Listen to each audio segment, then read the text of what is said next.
Welcome to True Crime Deep Dive. I am your host, Sherry. I'm your host, Mark. Let's dive into it. The date is November 15th, 2001, Austin, Texas. And not just any day in Austin. There was this massive storm system moving through. Massive is right. 15 tornadoes, apparently. They called it one of the worst storms in like 100 years for that area. Just incredible weather chaos, and it's against that backdrop that this story unfolds. Exactly. So the next morning, things start to seem off. Diane Holik, she's an IBM project manager. Right, work from home a lot, teleconferencing, pretty standard stuff. But she misses this really important 10:00 a.m. conference call. Which was very unlike her. Diane was, by all accounts, super reliable. Totally out of character. So her colleagues, they get worried. They call the police for a welfare check. Makes sense. Maybe the storm knocked out power, phones. Lots of possibilities. So the police arrive. The house looks totally secure from the outside. No broken windows, no kicked-in door. Okay, so no obvious signs of foul play right off the bat. Right. And a neighbor actually has a key, lets them in. They do a quick walkthrough. And everything looks normal. Pretty much. The place is immaculate, really tidy. Initially, they're thinking maybe she just, went somewhere. Maybe the storm disrupted things worse than they thought. But something didn't sit right. Yeah, one of the officers. He'd been in a bedroom, just a quick look. But something bothered him. He goes back. Okay. And he sees it.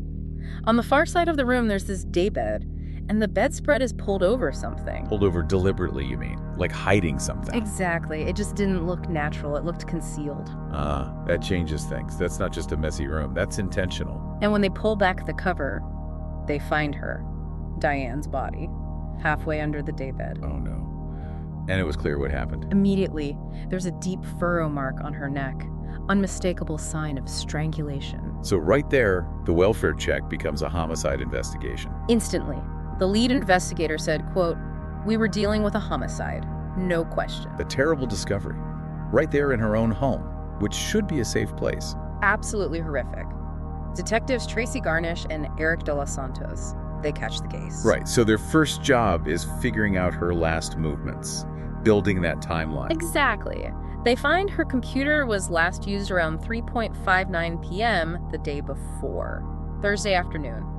Okay, so just as that massive storm was really hitting its stride, that gives them a starting point. A crucial one. But the scene itself, it was weird. Weird how? What stood out? Well, she was fully clothed, still had her jewelry on, money in her pocket. Doesn't sound like a typical robbery then if valuables were left. That's what they thought. But then, other details. No broken fingernails. Suggesting maybe she didn't fight back. Or couldn't. A surprise attack. That was the theory. And she had these red marks on her wrists. The pattern looked like flexi cuffs. Like zip ties.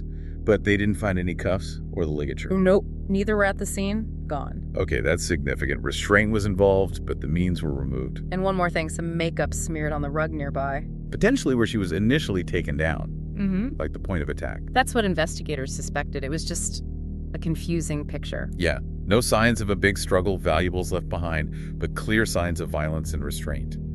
And the missing ligature and cuffs. Plus, her car was there, her wallet wasn't taken, and the house, it was too clean. Too clean, like wiped down. Almost. Very few of Diane's own fingerprints were found, which is strange in your own home. And no seminal fluid. A clean scene can suggest the killer tried to cover their tracks. Knew what they were doing, maybe. It definitely raised eyebrows, so where do they start? Usual place? People closest to her? Standard procedure, boyfriend, ex-boyfriend, anyone with a potential motive in her inner circle. First up, Dennis Conley. He was Diane's fiance. Okay, tell me about him. He was divorced. They'd met through one of those dating services. It's just lunch. Ah, okay. And things move fast. Very. Proposed after only 6 months. Then he moved to Houston for work. Which meant Diane was selling her house in Austin, right, to move with him. Exactly. That's why the house was on the market. But the relationship, it wasn't all smooth sailing. Oh, what did friends say? They described Dennis as having, a bit of a short temper. Could be possessive, jealous. Like needing to know where she was all the time, that kind of thing. That vibe. And the relationship was apparently kind of on again, off again. Some friends even thought they might have broken off the engagement recently. Okay, so definitely some potential friction there. Temper, jealousy, maybe a recent breakup. That's motive territory. And then there was the engagement ring. What about it? It was missing, gone from Diane's hand. But, like we said, other jewelry, other valuables were still in the house. Just the ring. That's Oh, right. specific, not a simple robbery clue. More personal, maybe symbolic if the engagement was off. That was the question investigators had. Why only the ring? And then another piece of information surfaces. Yeah. A friend mentions that Diane had apparently talked about having an online date plan for that Thursday night. Ooh, okay. If Dennis was the jealous type and maybe thought the engagement was shaky, Exactly. Hearing about an online date, that could definitely set him off. It gives him a potential trigger, a motive. and Houston isn't that far from Austin. What, like 2-3 hours drive? About 2.5 hours, so definitely possible for him to drive over. Proximity, temper, jealousy, potential trigger. Dennis looked like a strong suspect early on. Makes sense. Did he do anything else suspicious? Well, there were messages on her answering machine from Dennis, left after the estimated time she was killed. What did they say? Apparently angry sounding, demanding to know where she was, saying if she didn't call back, he'd call the police.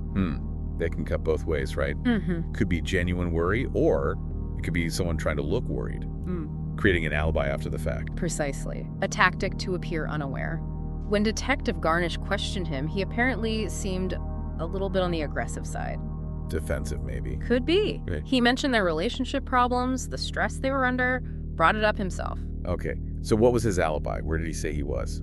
He claimed he was in Houston all day Thursday working on a presentation. Said a friend was even staying over at his place. A witness, potentially. Yeah. Did he have contact with Diane that day? He said they talked via instant messenger around noon on Thursday. Okay, so he admits contact earlier in the day, but claims he was in Houston during the likely time of the murder with a friend there. Right. It sounded plausible, but needed checking. And did it check out? It did, actually. The friend, the roommate, confirmed Dennis was in Houston, and cell phone records backed it up, too. Pings put him in Houston, not Austin. So the physical evidence cleared him. What about the online date? They checked Diane's computer. Forensics found zero evidence of any online date being scheduled for that night. Ah, so that potential trigger, that part of the motive, didn't hold up either. Nope. So despite the relationship issues, the temper, the initial suspicion, Dennis Conley was cleared. Wow. Okay, back to square one, essentially. Or did Dennis offer any ideas? He did, actually. While he was being looked at, he suggested the police should investigate someone else. A guy named Ray, who worked for Diane. Okay. What was Dennis's take on Ray? Dennis described him as being maybe out there on the edge. Said Ray had this huge crush on Diane. Unrequited. Totally. Dennis mentioned Ray sending her flowers, gifts. Said Ray seemed to worship the ground she walks on. Apparently, Ray had a history of falling for women who weren't interested. So Dennis is painting Ray as potentially obsessive? Jealous of him, maybe? That was the implication. And other people kind of confirmed Ray's devotion. How so? He was always the one to look after her dogs when she traveled. Always around, helping out, very available. Okay, so he was close, in a way, part of her life, even if just professionally, mostly. But what really put Ray on the investigators' radar was his behavior at the crime scene. He showed up while the police were there. Yeah, he Wow. just appeared while they were processing everything, and his attitude was odd. Odd how? Nervous? Upset? No, like the opposite. Described as flippant, even joking, almost too enthusiastic to help them. That is weird. Flippant at a murder scene of someone you supposedly worshipped. Very weird. He also claimed he knew Diane better than anyone, and he initially denied having keys to her house, but then admitted he did. Denying having keys, then admitting it. That's cagey. So motive-wise, what were they thinking for Ray? Maybe jealousy over Dennis and the engagement. Maybe he made a move, she rejected him, and he snapped. Possible. And you mentioned the body being covered. Did that factor in? They considered it. Sometimes covering a victim can suggest remorse or a personal connection, even for the killer. Okay. So Ray's behavior is strange. He had access, maybe a motive. What about his alibi? Solid as a rock, unfortunately, for the investigation. Where was he? At work. His actual workplace. They had punch-in records, security camera footage, badge scans. Right. Everything confirmed he was there during the time Diane was believed to have been killed. Wow. Another strong suspect. Another airtight alibi confirmed by records. Exactly. So Ray, despite his odd personality and the initial suspicion, was also cleared.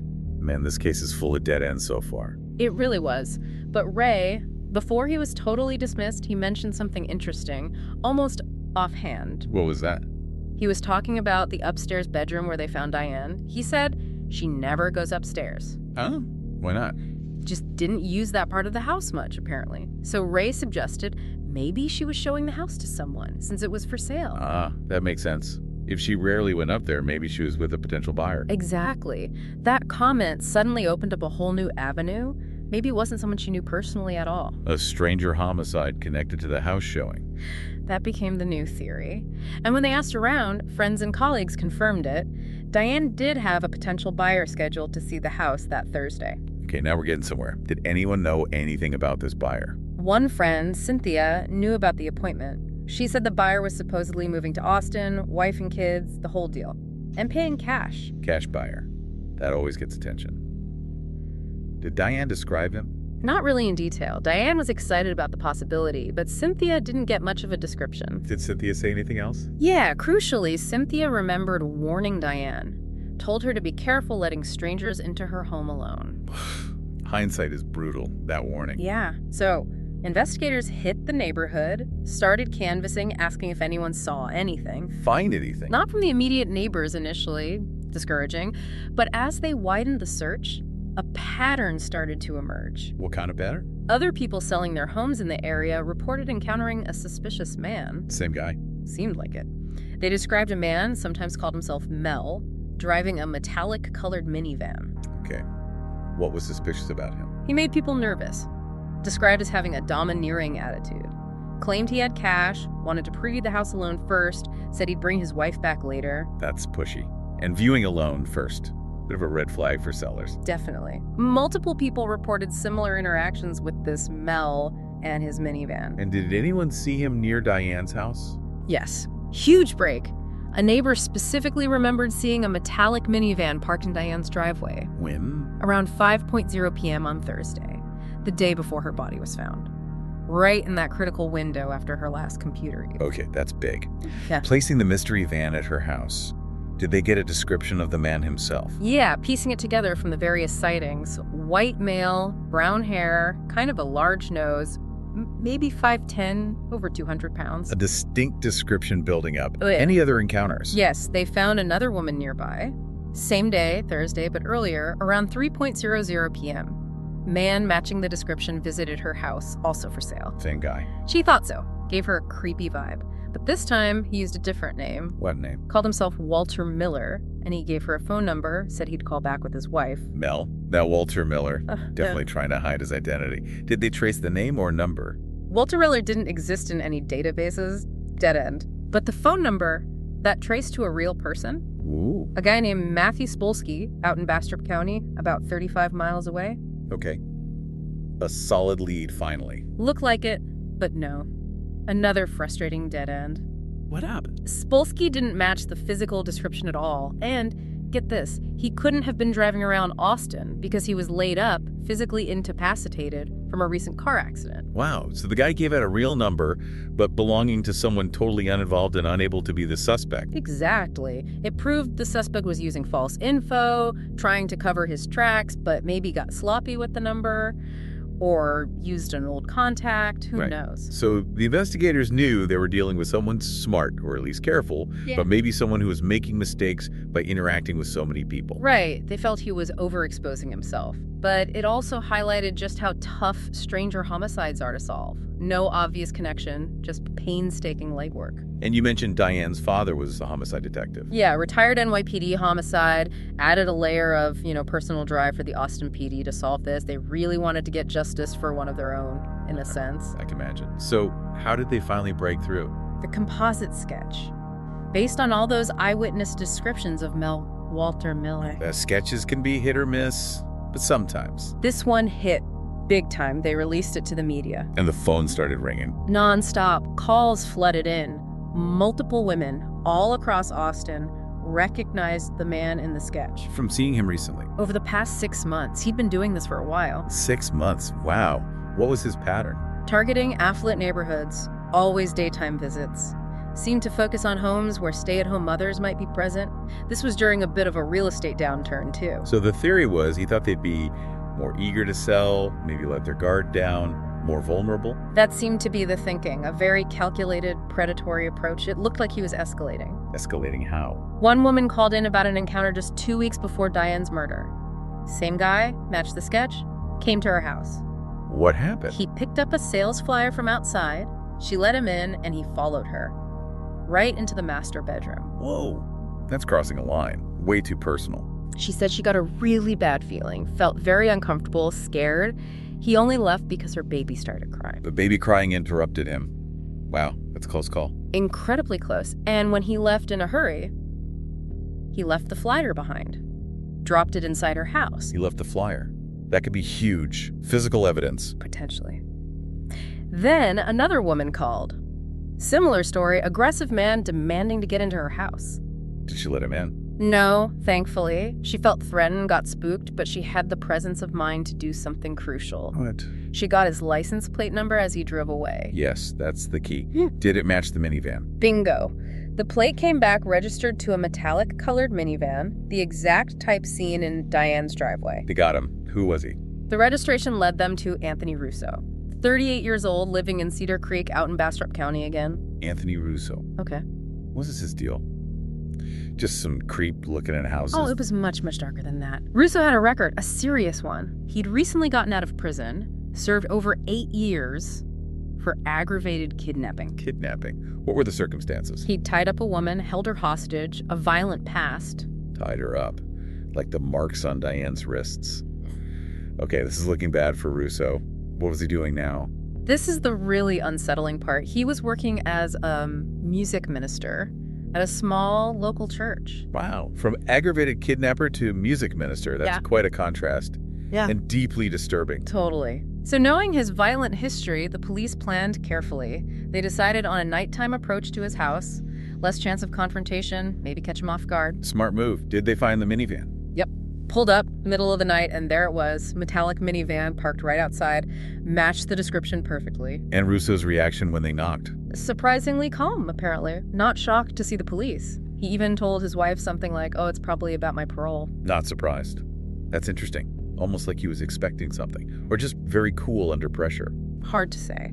But when they showed him Diane's picture, he went into total denial mode. Denied knowing her. Completely. Yeah. Never met her, never talked to her, definitely never went to her house. Flat out denials. Did he ask why they were there? Yeah. He immediately asked if he was being accused of robbery or theft. Robbery, theft again. Interesting deflection, considering valuables were left behind. Right.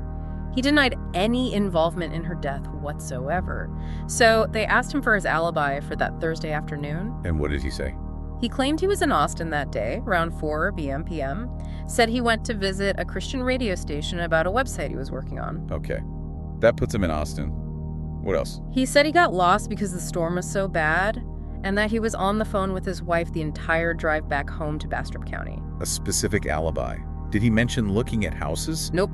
Adamantly denied looking at any houses for sale in Austin, ever. Okay, so his story is, in Austin for radio station, got lost in storm, on phone with wife, not looking at houses. How did that hold up? It fell apart quickly. How so? First, the radio station. Staff there said, no way. They were on tornado lockdown protocol that afternoon. Everyone huddled in the lobby. They would have definitely seen a visitor. No one came asking about a website. Strike one for the alibi. What about the phone call? Cell phone records. They didn't show him lost somewhere between Austin and Bastrop during that time. They placed his phone in Diane Holik's neighborhood around 5:00 p.m. Thursday. Oof. Directly contradicting his timeline and his location. Yeah. And placing him right near the crime scene. Exactly. His alibi was blown. And his denial about looking at houses was clearly a lie, given all the witnesses. The lies are piling up. But did they have concrete forensic evidence linking him to Diane? They were getting there. Remember that flyer he dropped at the other woman's house 2 weeks earlier? Yeah, the one he left when the baby cried. They got his fingerprints off that flyer. Clean match. Anthony Russo's prints. Gotcha. So that proves he was the guy going to houses, the guy in the sketch, lying about his activities. Yes. And critically, since he was on parole, lying about his whereabouts and activities like that was a parole violation. It gave them grounds to rearrest him immediately. Okay, so they have him in custody on the parole violation. Now they can dig deeper. Did they search his house and van? They did. Executed search warrants. And they found something very interesting in the van. What is it? A piece of wire rolled up, tied with a white zip tie. Wire in a zip tie, like the marks on Diane's wrists. The investigators thought it looked remarkably similar in size and type to what could have made those marks. Very strong circumstantial evidence. Maybe that's getting closer. What else? The biggest piece came from his computer. What did they find? Russo was an active member of a website. The name was Necrobabes. Oh, God. What kind of site was that? It featured extremely graphic, disturbing content, stories, images, focused on women being bound and strangled. Binding and strangulation, exactly what happened to Diane. Did they check his browsing history? They did. And it showed Russo accessed that specific website just hours before Diane was murdered on that Thursday afternoon. Hours before. That's Chilling. It connects his dark fantasy world directly to the time of the crime. It gets worse. One specific story they found on that site that Russo had likely viewed. Yeah. It described a scenario where a woman is strangled in her home, a home that was for sale, and the scene was made to look like a robbery. No, that's it. That's the exact scenario. Yeah. Strangled, house for sale, staged robbery attempt. It's like a blueprint for Diane's murder. Investigators felt it was the final piece, the smoking gun that connected his fantasy directly to the act itself. Unbelievable. That's horrifyingly specific. Absolutely. With all that evidence, the lies, the eyewitnesses, the minivan sighting, the fingerprints, the wire, and especially the computer evidence, Anthony Russo was indicted for the murder of Diane Holik on May 29th, 2002. And the motive became clear. It wasn't robbery. It wasn't personal anger. It was fantasy, a dark, violent fantasy about binding and strangling women that he apparently couldn't control any longer. Diane was tragically in the wrong place at the wrong time, fitting the profile for the victim in his script. Just pure evil, acting out of compulsion. The prosecution laid out the timeline effectively. Russo probably spots Diane's house maybe earlier that day. The storm gives him cover to return around 5 p.m. Diane lets him in, thinking he's the buyer. He attacks her upstairs, binds her, strangles her, cleans up minimally, takes the ring maybe as a souvenir or part of the fantasy, removes the ligature and bindings, and leaves. A plausible reconstruction, supported by the evidence they gathered. Yeah. Did other victims surface? Yes. After his arrest, other women came forward. They recognized his picture, realized he was the man who'd approached them, made them feel unsafe. They were the lucky ones who got away. Just reinforces what a predator he was and how close others came. It really does. So the trial happens. And the verdict. Guilty. Anthony Russo was found guilty of murdering Diane Holik. And the sentence. Life in prison, no chance of parole. He'll never get out. Justice served, finally. But what a terrifying case. That guy, Russo. Truly a sicko, as someone apparently called him. Couldn't agree more. Just the calculation, the manipulation, the underlying violence hidden behind that church minister facade. It's deeply disturbing. An immense credit to Detectives Garnish and De Los Santos. They stuck with it. Through all the dead ends with Dennis and Ray, they followed that faint trail of the mystery buyer. Absolutely. Their persistence really paid off, especially poignant, knowing Diane's own father had been in law enforcement. Bringing his daughter's killer to justice must have meant a great deal. A small measure of closure, perhaps, in the face of such a senseless loss. Diane sounded like a wonderful person. Everyone described her that way. Sweet, loving, just enjoyed her life. Her loss was immense. But Russo being locked away for life means he can't ever do this to anyone else. That's crucial. It is. He's exactly where he belongs. So as we wrap up this deep dive, it really makes you think, doesn't it? About what specific? About those hidden fantasies, the darkness people can conceal, and how important it is to trust your gut, maybe. Like those women who got a creepy vibe. And how tiny inconsistencies, like Russo's phone records not matching his story, can unravel everything. That's true. It makes you wonder, what other seemingly random acts out there might have these hidden, premeditated, really dark roots that we just don't see on the surface? How often do we miss the signs? New episodes are going to be released every Tuesday and Friday. Simple but essential. Simple but essential information for staying up to date. Foundational piece of knowledge. You got it. And with that knowledge, you can engage with our content on your own terms, on your own schedule. That's the beauty of it. That's right. So with that in mind, think about this now that you know exactly when to tune in. Think about the future. What burning questions do you have out there? Yeah, what topics are you hoping we'll explore in future deep dives? What sources are just sitting in your archives, just waiting to be unpacked? We're ready. Waiting to have their secrets revealed. Send them our way. Send them our way. We're always ready for our next dive. Always. Guided by your curiosity. Yeah. So until then, keep diving. Happy listening. And we'll see you soon. See you next time. Take care. Bye.